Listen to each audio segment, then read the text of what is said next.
Sir, thank you so much for giving this opportunity to me.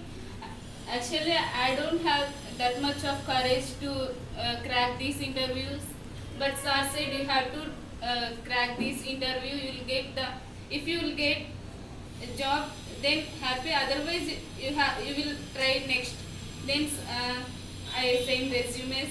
After I practice because of sir helped me so much when I was going to interview. That time sir said, don't feel, don't have fear, you can do. So sir supported me. Because of sir supporting, I got selected.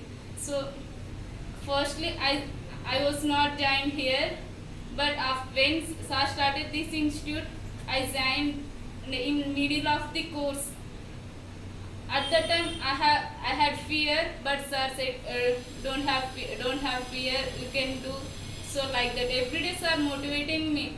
I thought after new year I'll do for job searching. Sir said, don't do that time.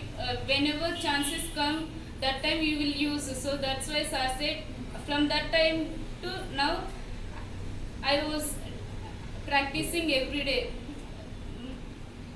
If sir didn't say to me, if without sir motivating, I didn't do this. It's I'm saying very truly, if sir didn't give any motivation to me, I didn't crack this. So thank you so much, sir. I never forget you. Thank you.